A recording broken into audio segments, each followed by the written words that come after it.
Bagong kabanata, Teen King, Daniel Padilla at Teen Queen, Catherine Bernardo. Ang kanilang bagong kwento sa 2014. Sabad ng Bayan, Premium Exclusive. Sa pagtatapos ng 2013, isang malaking tagumpay pa ang nakamit ng kanilang tambalan. Anong nakita mo?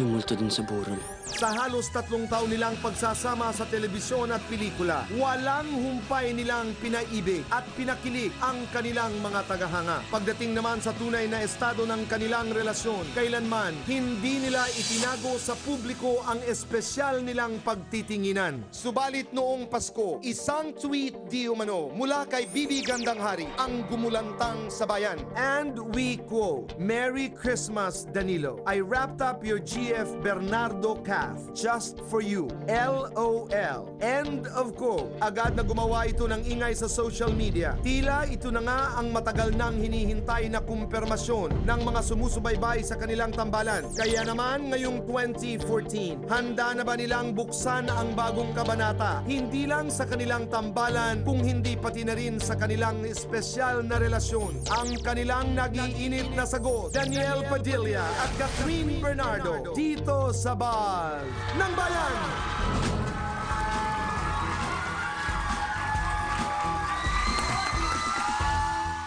Daniel, Catherine, welcome to Bas ng Bayan. Magandang hapon! Happy New Year! Happy New Year! Puntahan muna natin ang tweet. Kasi sabi nga Yes. ni Daniel, parang hindi si Bibi because Bibi doesn't call Daniel Danilo. Anong okay. tawag mo na ni Bibi sa'yo? Daniel lang po talaga. Daniel. Oh, okay, you were saying, let's say. Okay, let's say na yun nga ang sinabi niya. Ano mo ko comment yun doon? Kasi diba, ano na yan, kumalat na yan sa Twitter. Uh-huh. Magpapangitian. Hindi mo ako madadaan sa ngiti. Hindi, ano ba? Kasi ang sabi niya, ito ulitin ko. Ang sabi niya, Yung nagsabi. Merry Christmas, Danilo. I wrapped up your girlfriend just for you. O, girlfriend, kumbaga para sa kanya, mag-girlfriend, Hindi naman boyfriend. yata si Tita Bibi yan eh. Paano ba yun ang sinabi O niya? ganito na lamang, DJ. Ikaw ang tatanong namin, simple lang. First show of the year, 2014. Ano ba talaga ang estado ng inyong relasyon ni Catherine? Ganun pa rin naman to, boy. Which is? Kaya last year, close talaga. MU lang pa rin, ganun lang. MU, pakidefine nga yan ngayon. Mag-un nga. Pero, Daniel, DJ, exclusively dating. Ganun ba? Aha. No, excuse me. Ganun yun. Exclusively dating. So wait, hindi ka na pwedeng makapag-date sa iba, sikat, hindi na rin Wala nang pwedeng ligawan o Wala na, manligaw. kayong dalawa lang. Wala na rin oras sa manligo ng iba. Ganun. Hindi, siguro ganun nga yan. Wait, Kat, kasi this year, mag-18 ka na sa March. Yeah, sa March, tita. So, ibig ba sabihin nun, pwede na mag-boyfriend? Hindi muna siguro ako ready talaga na, as in, makipag-commit ka. Yung Pero, serious commitment talaga. may obligations na ganyan po. Siguro ano lang, enjoy lang muna kasi meron pang school, tapos yung sa trabaho. Hindi naman masama siguro magkaroon ng, yung kaibigan or No, itong bagay na inspiration ito, mo. itong bagay na ito, Catherine, pinag-uusapan mo kasama yung mga magulang. Yeah, very open ako sa mama ko. You talk tito. about this thing. Yes, yes. Andito si Mami. Yeah, and birthday na! Happy birthday, mama! Happy birthday! Happy birthday! Birthday din ni Papa ngayon. Ayan, Pareho silang Papa birthday ni niya. Tita Min. Happy birthday, Happy Kuya birthday, Omen. Father. Birthday. Pareho sila? Kita mo na, talaga sila yata Galing. pinagtadhana. That's right, di ba? Kalain mo yun? You are two of the most successful young stars. Paano nyo inaalagaan ang inyong mga pera? Nagpupundar ba kayo? Ikaw, Catherine. Ako yung humahawak po ng money ko, Tito Boy, si mama talaga. May mga investments ka? Meron. Yung pinaka-latest na-invest ko, siguro yung bahay namin. Tama. Pamilya mo, boto kay DJ. Parang nakangiti naman si Mami. Yung oo mama daw. ko, super siya. Maganda yung relationship po sila ni DJ kasi kasalanin bakal ako. Maganda yung relationship relationship nila ni DJ kasi kasama ko po sa taping si Mama. And parang si Mama rin yung nag-guide kay DJ, pinapagalitan din siya. So parang may anak din si Mama pagkasama si DJ. Ang opinion ng mama ang isa sa pinakamahalaga. Yes. Matagal na tayong nag-i-interviewhan, Catherine, bata ka pa lamang. Answerable by a yes or no? Mama ba, boto kay DJ, oo, hindi? Mama? Wait lang. Mama, dyan ka lang. Oo, hindi lang. As far as I know, siguro po, oo naman po. Kasi, wait lang.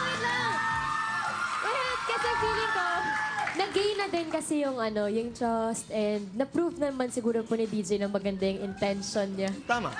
Yeah. DJ, umpisa natin dun sa mga pangangalaga ng kinikita, di ba? It's because your stories are inspiring.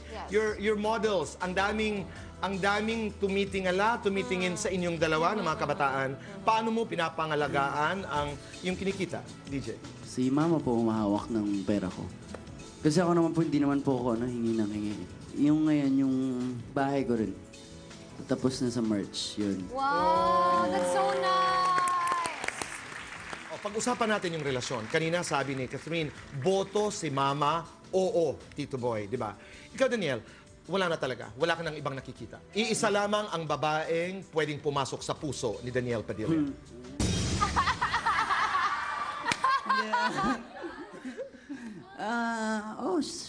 Opo.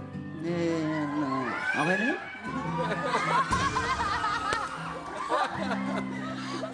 Let's talk about Pagpag. Congratulations. Mga kaibigan, sa kasaysayan po ng Metro Manila Film Festival, ang Pagpag po ang highest grossing horror film in the history of the Metro Manila Film Festival. Wow, congratulations!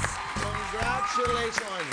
Pasalamatan niyo ang lahat. Ano po, sa lahat ng sumuporta ng Pagpag, maraming salamat po.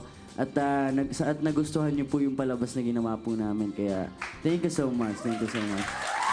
Catherine.